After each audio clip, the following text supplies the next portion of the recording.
did a suicide bombing and so many people got martyred. Yani, don't think that the 7-year-olds, 8-year-olds, they do not understand this. When they see the news, when they go on the internet, when they are asked these questions, you know, a 7-year-old would be called a terrorist. There are, in schools, kids are coming back crying to their parents and saying that, Baba, this person called me a terrorist. Why? Because his name is a Muslim name. And that these individuals who are Muslims, they are fighting with each other. The Shias are killing the Sunnis are killing the Shias. We have to be able to get to our basics, to be able to understand our religion. If we do not get to the basics, if we do not get to the definition of things, we can live a life of 60, 70, 80 years, still we would not know what our religion is.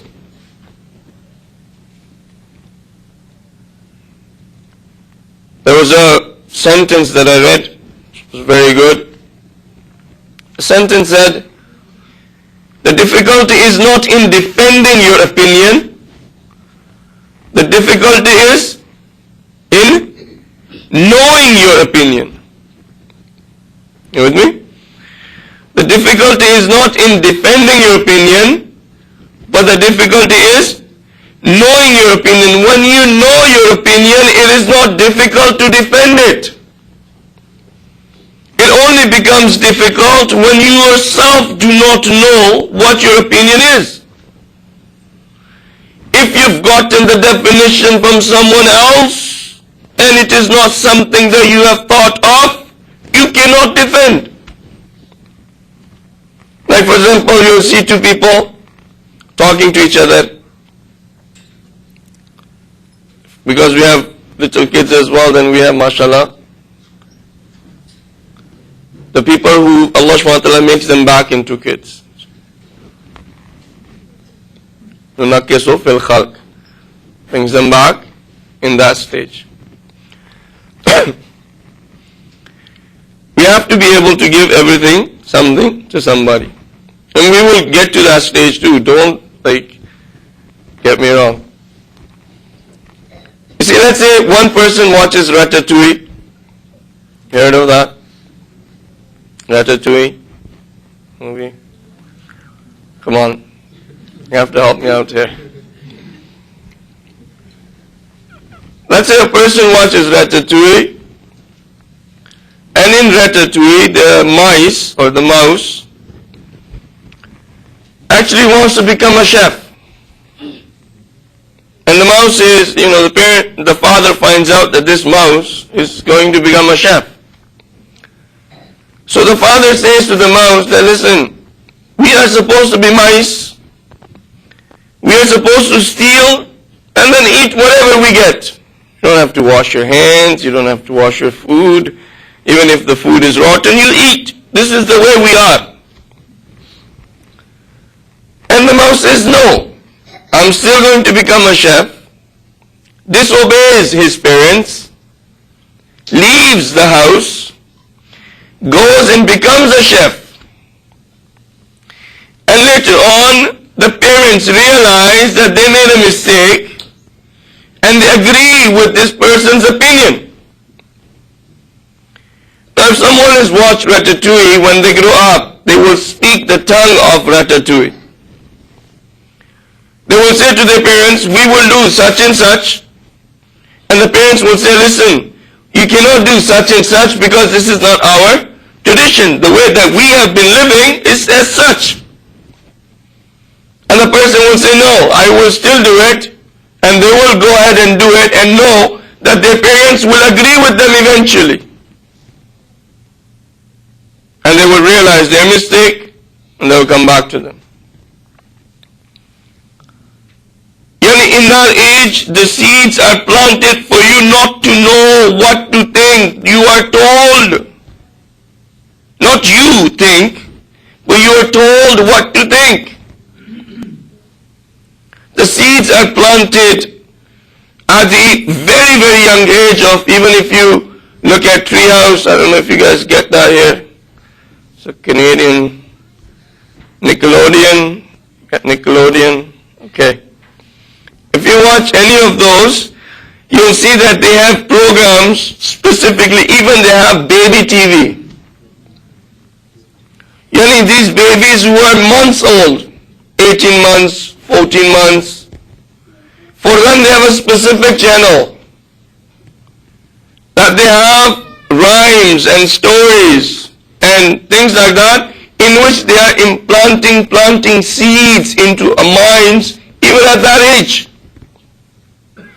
And these individuals will grow up in their life with having these seeds planted inside of their souls, in their conscious mind, in their brain, and they will grow up to become a clone of what they wanted. And then with that clone, you try to have a discussion about Islam. It's like having a discussion with the most famous person I think here that you guys have in America is Obama. It's like imagine having an Islamic discussion of definitions with Obama.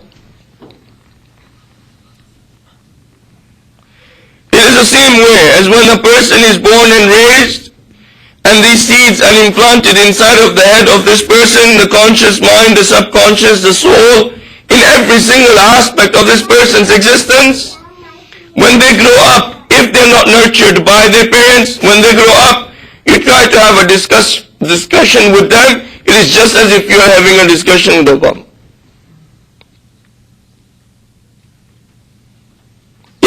Both parents, if they're working, who's raising the kids?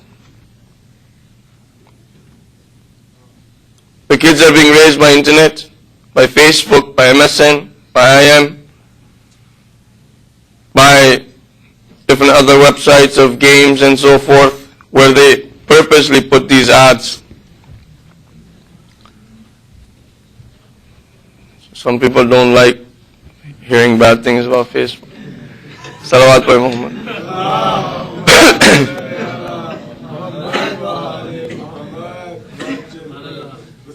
So yani, what are these people being raised by?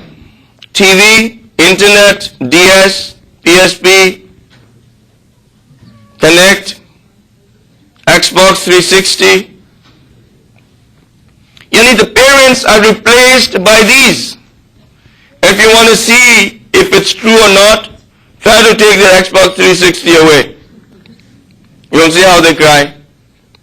But if they don't see you for 10 hours, they don't cry. If they don't see you for a week, they do not cry.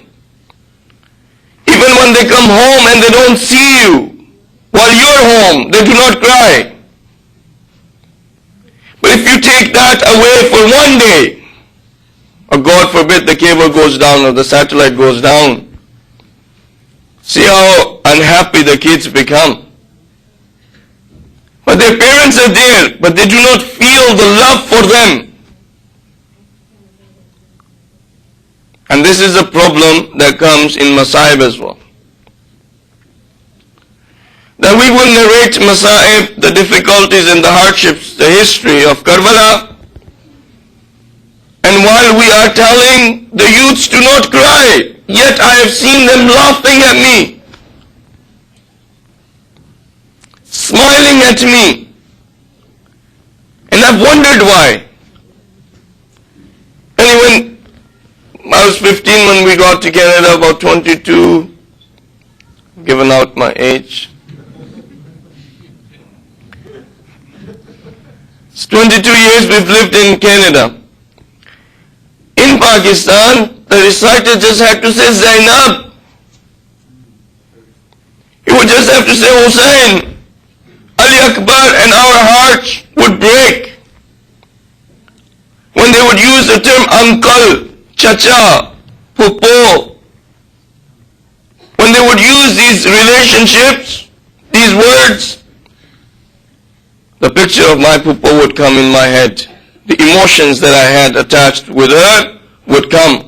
Niece, nephew, cousins. And these emotions combined with the love of Imam Hussain ﷺ, I would cry.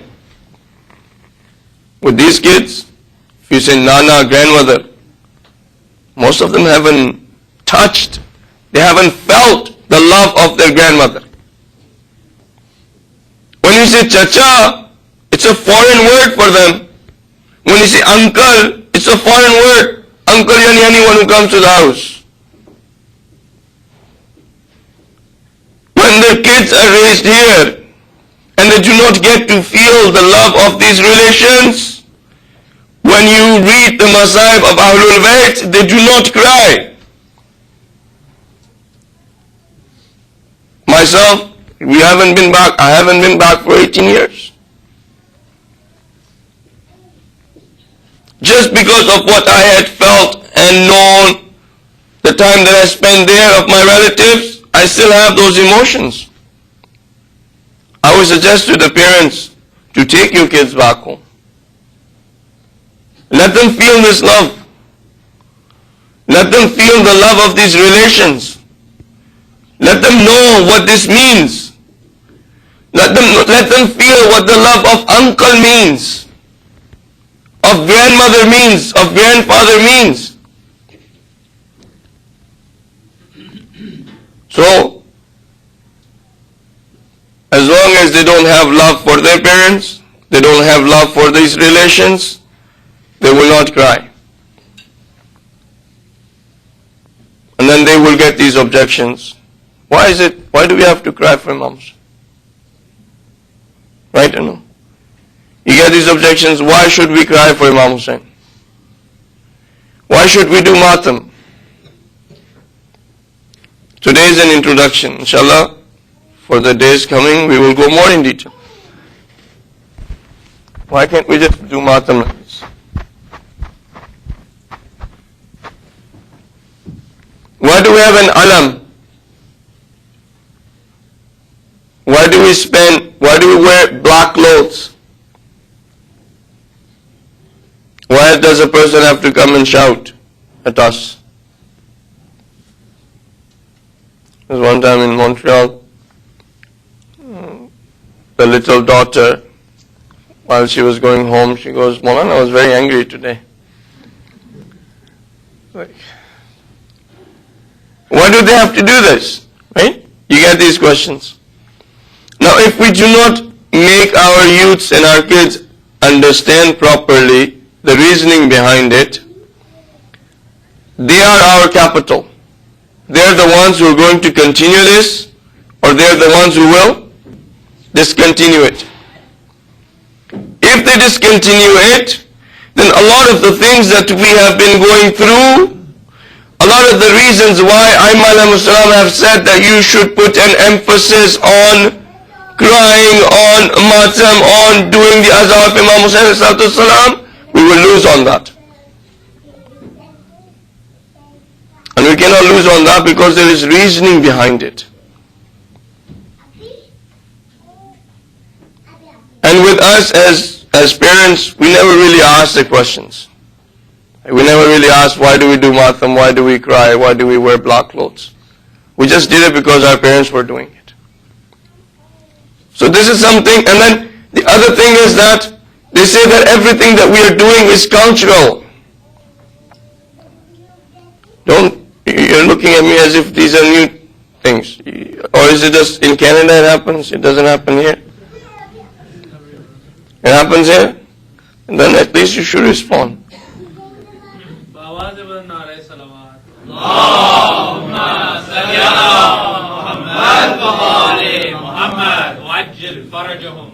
This is all cultural. It has nothing to do with Islam.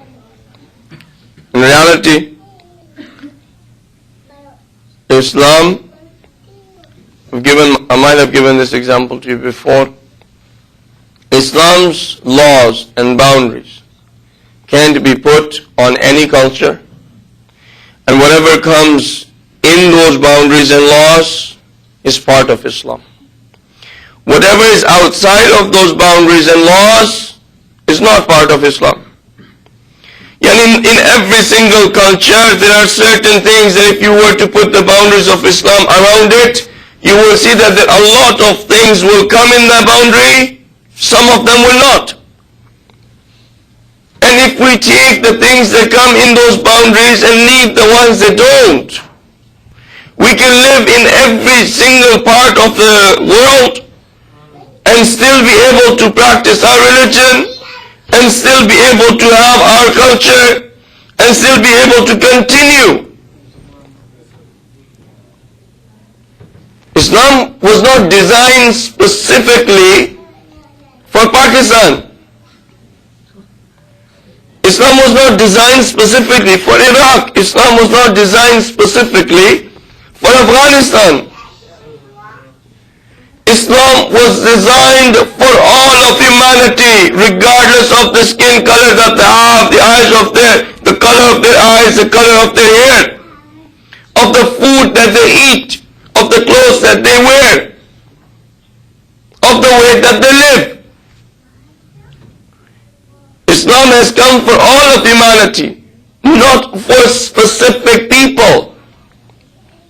When the 12th Imam will come, if we are going to have, inshallah we will, if we are going to have Azhar, or let's say we will have Namaz-e-Jumu'ah, the person who is appointed by the 12th Imam would lead the prayers, and behind this person you will see Chinese people standing shoulder to shoulder with Indonesian, Malaysian, Canadian, American, Africans, and Tamils, Japanese, Koreans, Irish, British. At that time you will not be calling them Irish, British, Tamil, all of that. You will be calling them Muslims. And there will be no borders. It will be one government under the rule of the authority of Allah, implemented by the Imam.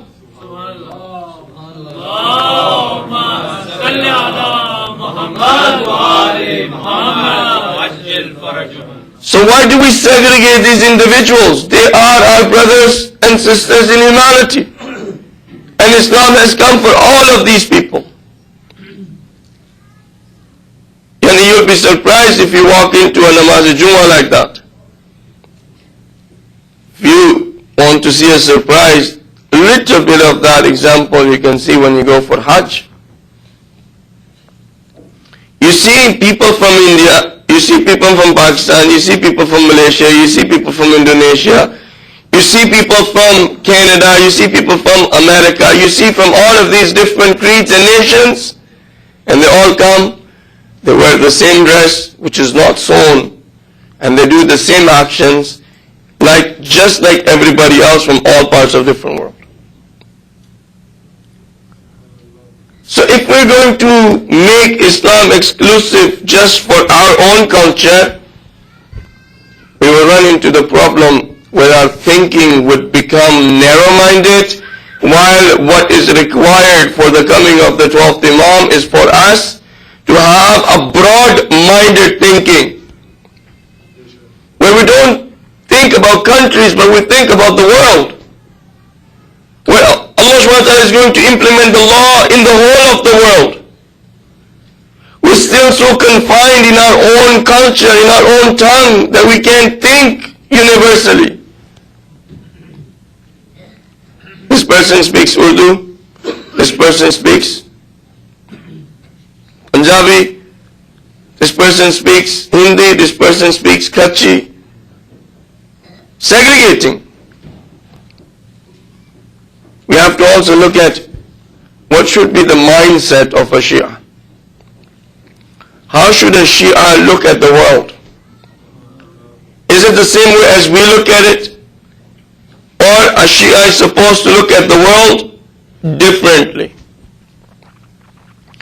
So all of these questions that will come, we will try to define. But let's go into a little bit into our topic. If you can recite a loud salawat for me.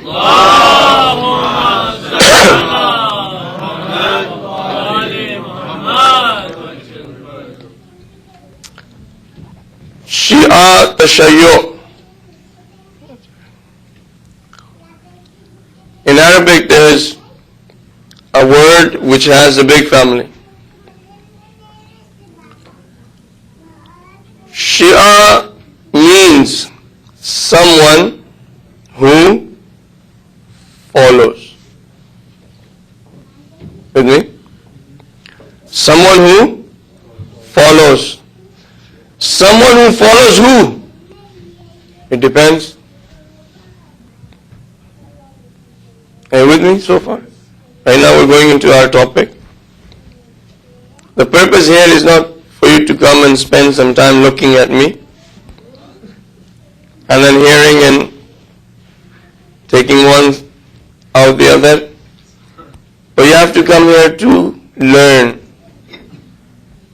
I have to come here to learn.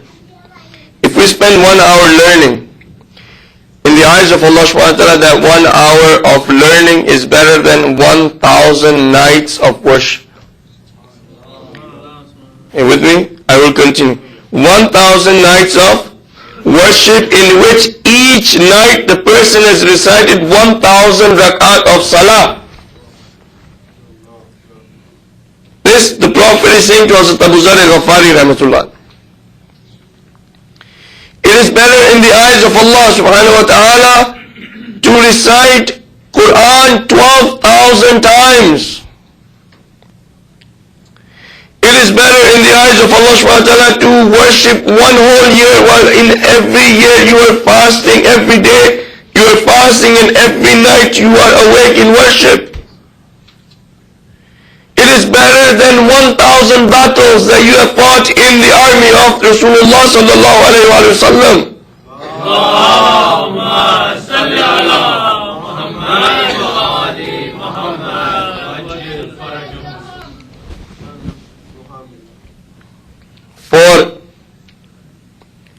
each step that a person would take, Allah subhanahu wa ta'ala will give the reward of a prophet for that one step.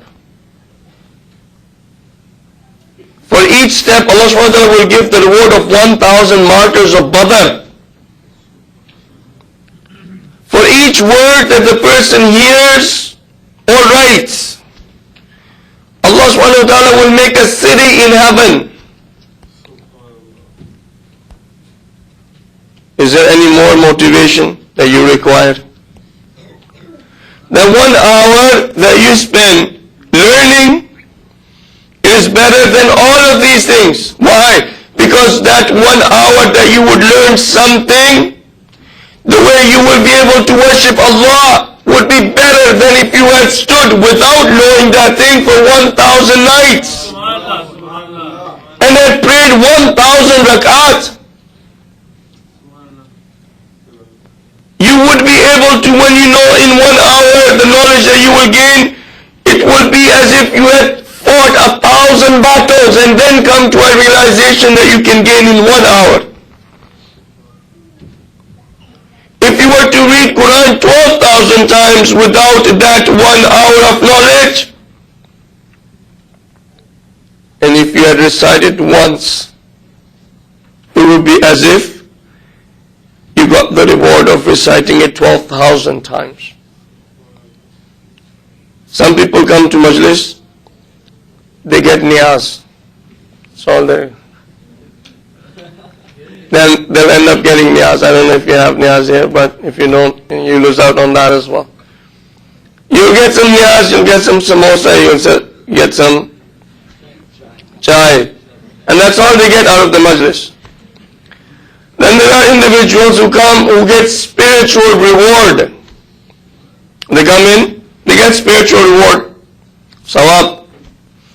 Then there are certain people who come and they become hur. In the majlis of Imam Hussain, they become hur. They see from their own eyes heaven and hell, and they decide that same majlis that they will become a free man.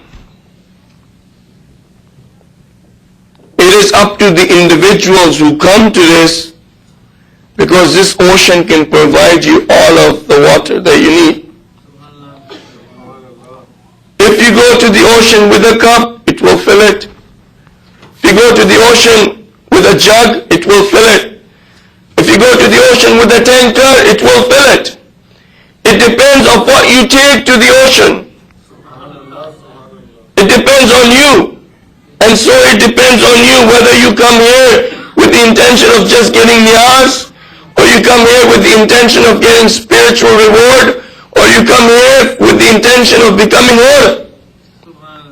This majlis of Imam Hussain can provide all of that to you. It depends on what you come here for. Shia means someone who follows. Now, can you follow? When we say Shia, you automatically think someone who follows Ahlul Bayt alayhimus salam. Not the case. When you look at Quran, the word Shia has been used for other individuals who haven't followed the right guided leaders.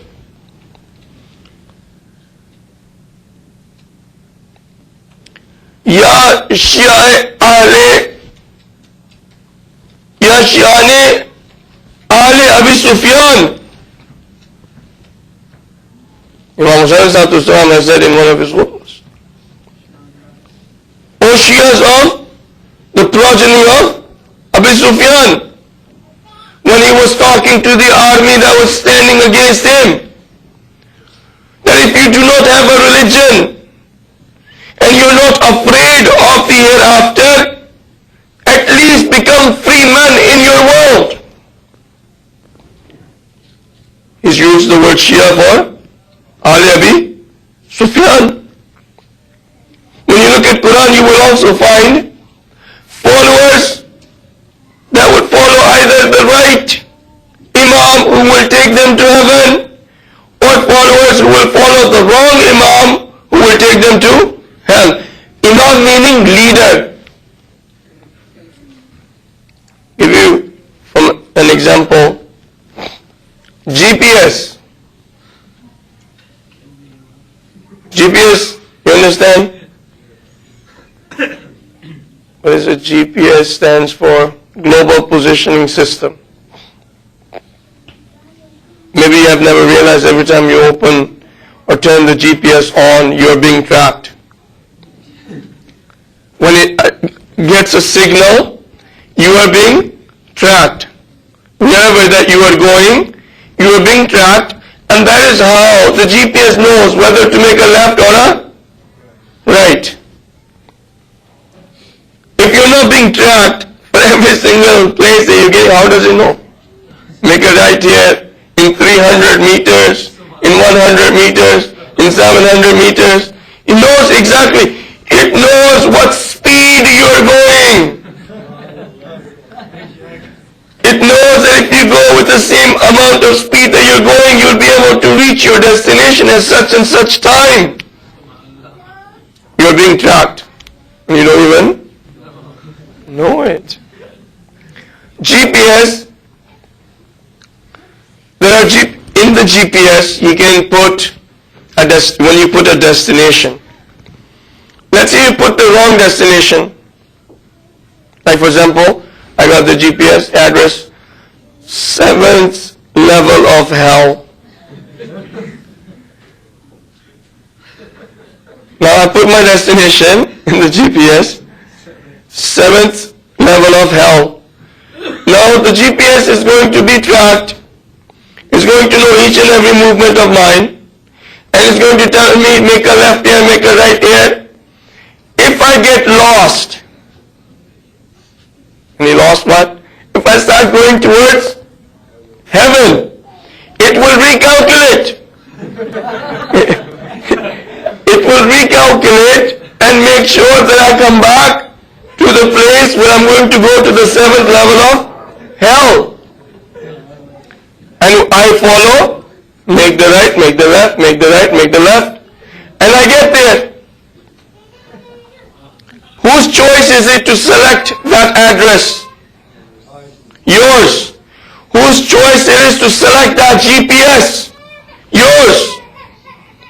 So in this world there are people who select their own address and they select their own imams. And whatever address they have selected, whichever GPS or imam they have selected, they will end up there. It is your decision. It is yours to decide what address you want and what GPS or Imam you want. The choice is yours. All of humanity can decide whomever they wish.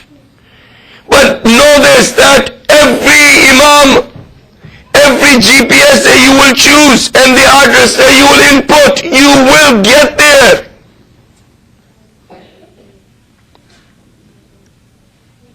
If you have the wrong address and you give it to a GPS that does not make mistake, by default it has been programmed to take you to the, for example, 7th level of heaven, 8th level of heaven, 10th level of heaven, 12th level of heaven, 14th level of heaven, 1000th level of heaven. It is programmed to take you only there. And you put in the wrong address. I would like to go to the 7th level of hell. This GPS will not accept you. In my database, the way that I have been programmed, in the addresses and the ways that I know, I only know Sirat al-Mustaqim, and that's all I know. I only know the straight path. And if you would like me to take you to the end of the destination of a straight path, you have to follow me. But you can decide which level of heaven you wish for. Right? With me so far? So Shia is a follower, and it's a follower when the Shia follows someone. In following someone, this follower has a choice. They can decide on whichever person to follow. Now, let's say I put in the address. I don't like the 7th level of hell, so from now on I will be using the same level where I will find the address and the neighborhood of Bibi Fatma Zahra Salaamullah Alaiha, where I will find houses.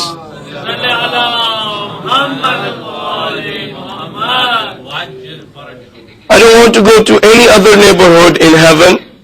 I only want to go to this neighborhood. I end up choosing this particular destination. I have a choice. I can follow any of the 14 Masumin alayhi salam. But this following of any of these 14 Masumin alayhi salam, to be able to acquire this address, do you think that I can do it by just being an average Joe? Do you think I can accomplish this task just by someone who sometimes gets up for Fajr, sometimes doesn't? And if he gets up for Fajr, says, okay, half asleep, goes to the washroom, half asleep, does wudu. Okay, I don't know if I've done wudu properly or not, but that's okay. Half asleep, comes to the Janamaz, half asleep, says Allahu Akbar. In the process of reciting Surah Al-Hamd, is still dreaming of the dreams that he was seeing or she was seeing beforehand. And it's just the movement of the tongue. Just like that goes in Ruku Sajda. 2 minutes, done. After completion of this 2 minutes done, half asleep, goes directly in the bed. A person doesn't wake up for Fajr, gets up after 2 hours, says that's okay. I will still read my 2 rakat Fajr. Allah subhanahu wa ta'ala will accept.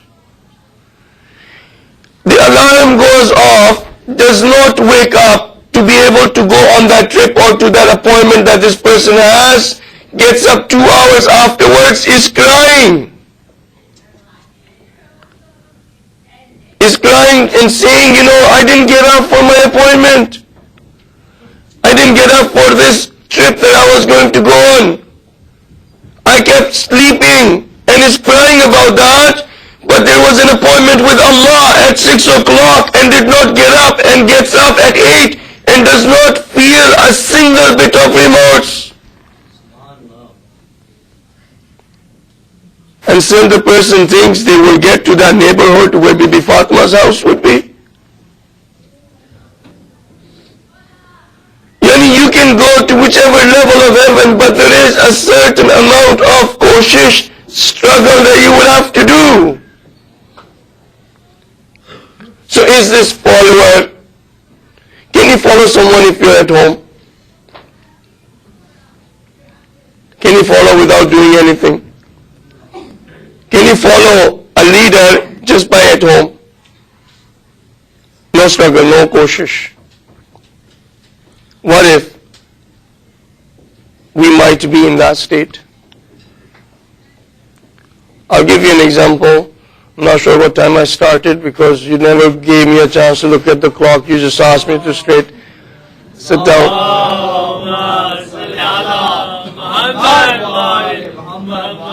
Till what time? Yeah, you have school tomorrow because religion is dictated by school. Oh, Saturday, it's okay. Salawat by Muhammad one.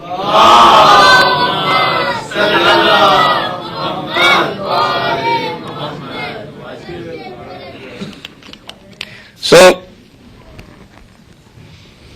all of these things are, the example is such, look, let's say there's a father who loses a son. Now the father has lost his son, and the father has a condition in which the father cannot get up, is sick. Now this son of his, he loves him so much, he cries. But he cannot go and bury his son. Meaning what? He cannot walk behind the coffin of his son.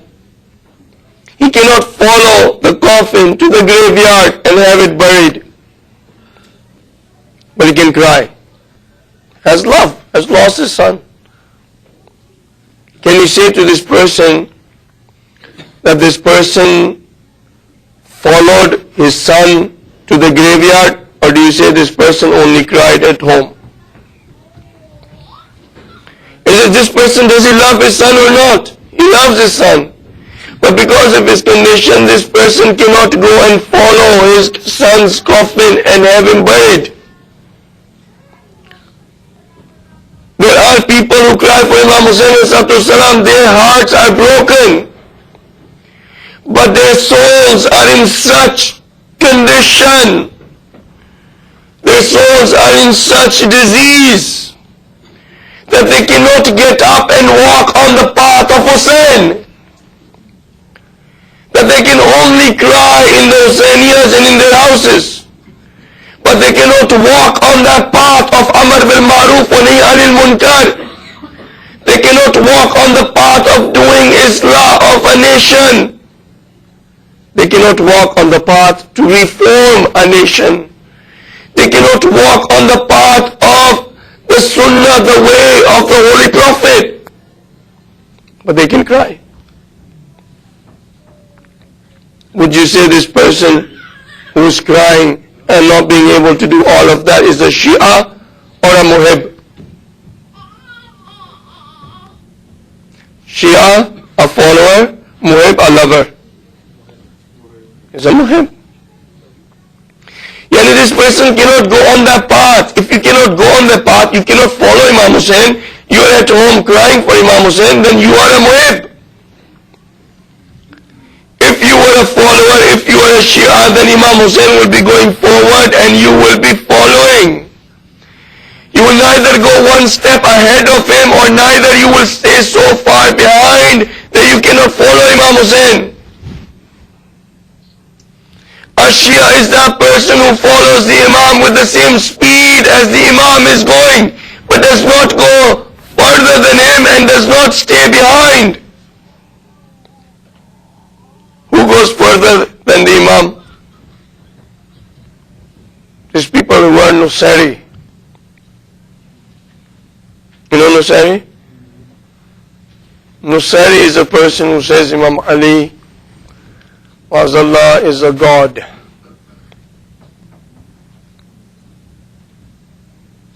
There are individuals who consider Wazallah Imam Ali as a god, and in some people's opinions they are also called Shia.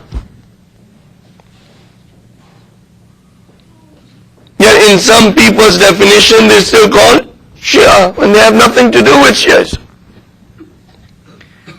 And then there is a person who stays so far behind the Imam is, for example, if I was to tell you, okay, I will follow you, you're going at the speed of 80 and I go very slow at the speed of 10. 10 miles, you have miles, we have kilometers. Let's say you're going at 10 miles, reverse. I am Shia, I'm following, you are Imam, you are going at 80 because I'm following you. So whoever I'm following is Imam. You're going at 80 miles an hour, that becomes very fast here I think. I was thinking kilometers, but anyways. You're going 80 miles per hour and I'm going 10 miles per hour. In a short while, I won't even know where you are.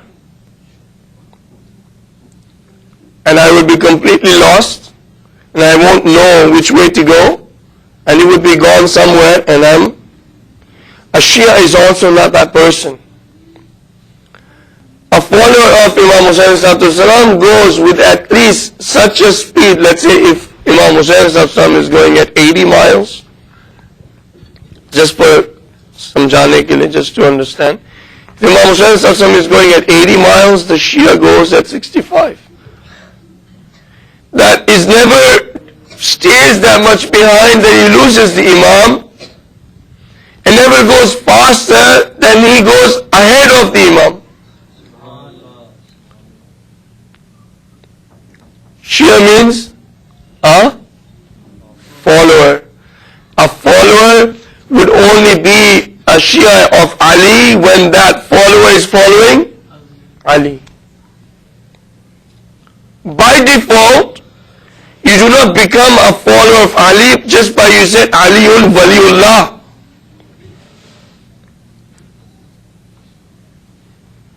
Can a Hindu say Aliun Waliullah?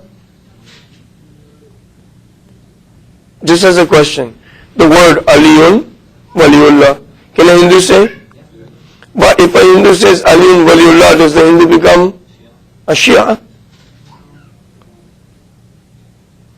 Yet he does not pray, and he does not go for Hajj, yet he does not say La ilaha illallah, does not believe in the Prophet, does not believe in the Day of Judgment, does not do Amar bin Ma'ruf wa Nahy Munkar, does not have any of these things. It's just saying Aliun Waliullah without action. He can't accomplish that. In order for us to be able to truly,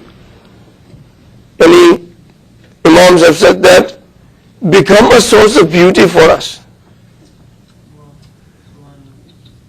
وَلَا تَكُونُوا عَلَيْنَا شَيْنًا. Do not become a source of shame for us.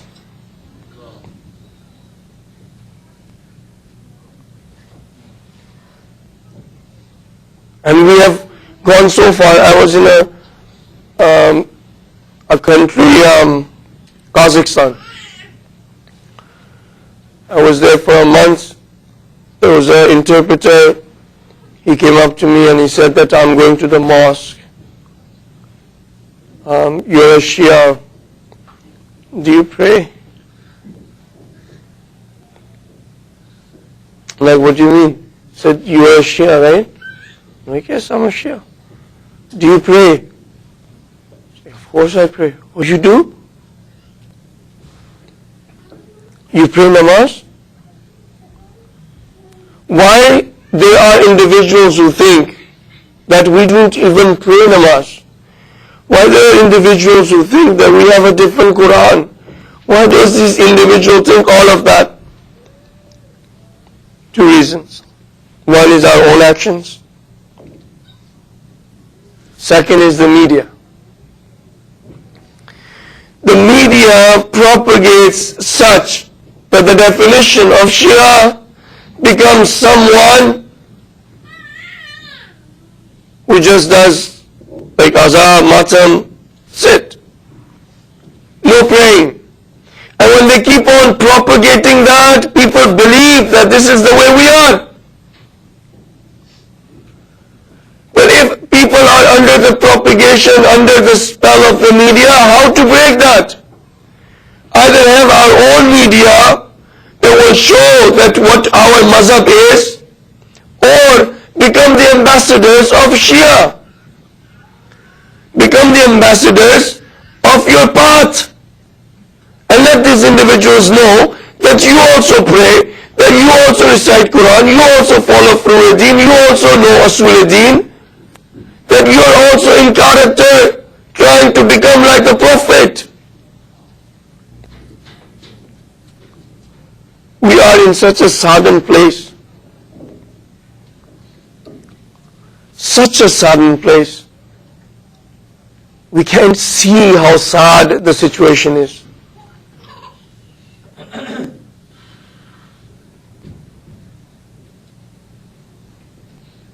You try to look through the eyes of Imam Hussain.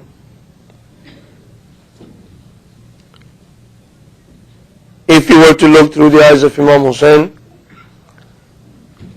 the world that we live in is filled with atrocities.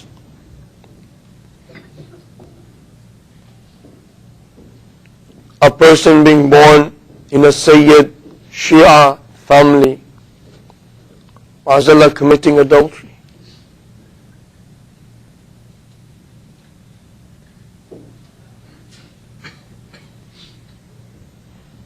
The Prophet's family, the Prophet's blood, and is acceptable by the parents, and is acceptable by the society, and is acceptable by the community. Knows.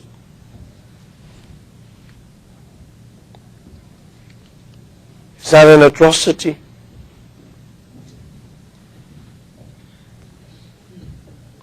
Find out that 1.4 million, which is a figure told to us, could be 2.5 million, people have been killed in Iraq, and we hear that, and we see the news.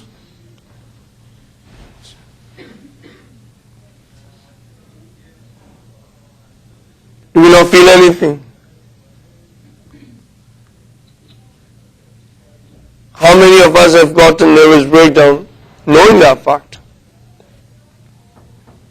Or is it acceptable by us? That it's okay? That we see in Gaza that a mother with her mother who died, there were 4 of her children who could not leave the dead body of their mother because they had no one else to go to. That these kids had to stay with the dead body of their mother for days. That they had nowhere else to go, they had no house. They had nobody else. And they had to spend days with the dead body of their mother.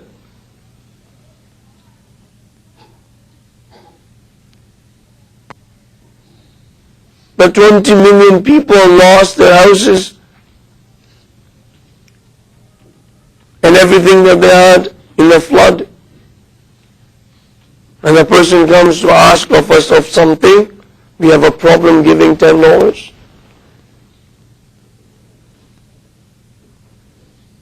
But we see that a Muslim land in which for 60 years these people are being oppressed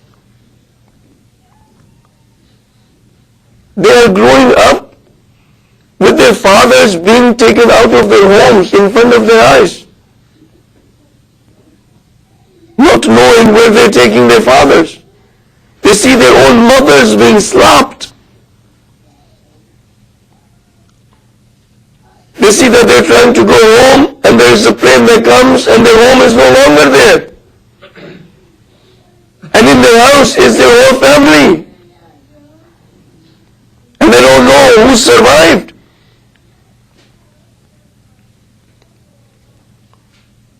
And all of these atrocities that have been committed, we do not feel anything.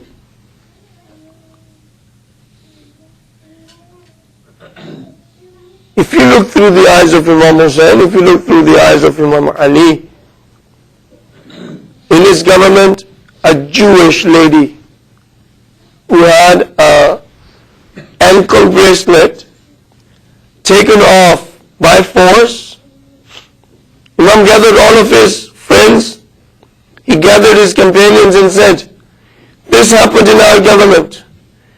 If by knowing this atrocity, any one of you goes through depression and gets a mental breakdown, you've died on truth. Imam Hussain says, do you not see that people are not acting on the truth? They're acting on falsehood. The laws of Allah subhanahu wa ta'ala are being broken in front of your eyes. In this condition, a person should ask Allah to meet him.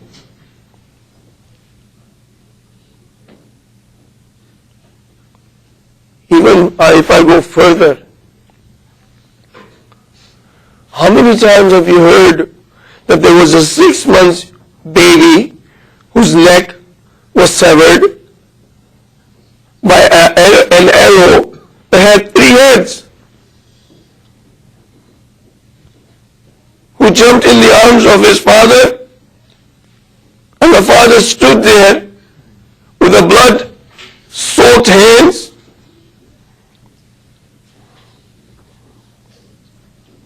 who had to take this body back to the tent to his mother, and his father, who's 58 years old, was the grandson of the Prophet, was the son of Ali, who has been fed with the hands of Bibi Fatima, who was given love through the Prophet. That there were times where the Prophet was his vehicle, where the Prophet is saying, Husainu minni wa la min Husain. For that being who was the best of all of creation at that time, who's the closest being to Allah, does that being deserve for a 6 months baby to be thirsty and hungry for 3 days? Have the little baby, have the tongue come out with blisters and cracks, the lips being cracked, bloody, and not be able to give water, or the mother not to be able to have this baby to quiet down. That he's trying to take this body back. Sometimes he goes forward. He's saying, Inna lillah wa inna ilayhi raji'un, radam bi qada'ihi wa taslimun li amrih. We are for Allah, we are going to go back to Him. I'm happy with His decree, I submit to Him.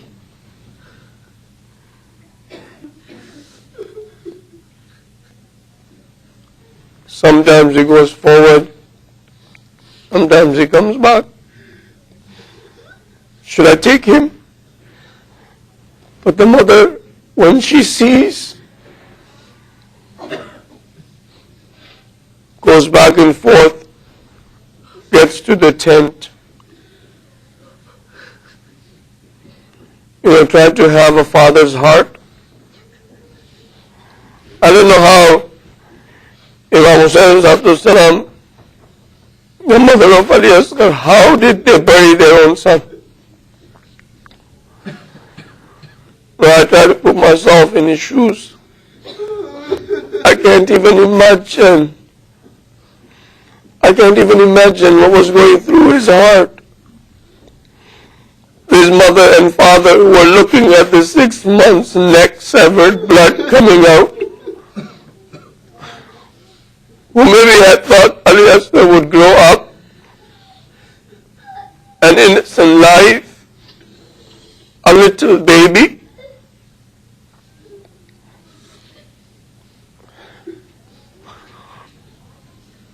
They start digging, tears flowing through the eyes of Imam Hussain, the mother of Ali Asghar crying. The sand of Karbala, hot, trying to make a grave for us. They're putting the baby inside of the grave, putting the sand on top. This was the only body that Imam Hussain buried. The rest of the bodies he just picked up. He picked up the body of Ali Akbar, dragged it. Ali Akbar's feet were being dragged on the sand of Karbala, dragged it. For his brother Abbas left him where he was. For all of his friends and companions just left them. He did not bury anything other than this little body, in the hopes that they will leave this body alone. In the hope that no one will touch this body.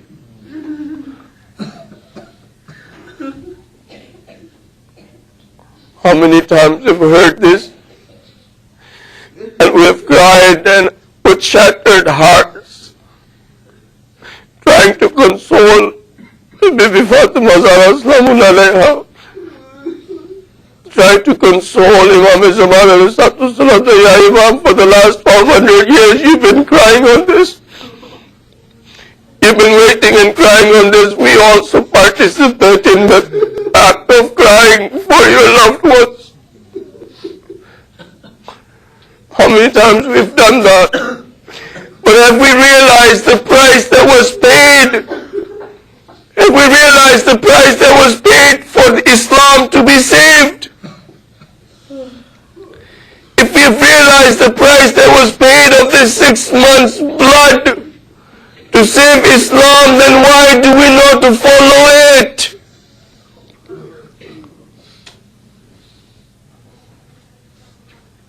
Allah, for the sake of Bibi Fatima, for the sake of her husband, for the sake of her sons, for the sake of her father, please forgive our sins. Give us the ability and the strength to obey you. Allow us the strength to be able to follow our Aimma. Make us a source of beauty and honor for them. Give us the opportunity to know our path. Destroy the enemies of Islam. Don't let their plans come to a success. Give long life to our Maraji, have the guidance of theirs come to us. Give long life to Imam Khamenei. Unite all of the Muslim Ummah under the leadership of his. Have the Inqilab of Iran, the revolution of Islam continue till the revolution of the 12th Imam. Make us from the friends and followers of the 12th Imam. Fatima Hussain.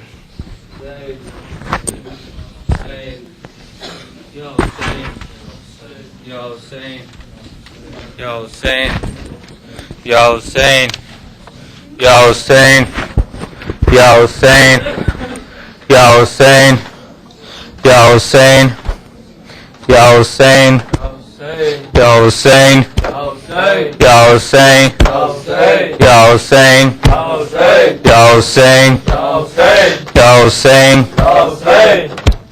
Take my head but let the baby live. Askar's not bad, he's done no wrong. Take my head but let the baby live. You won't die in vain, Islam will reign. Take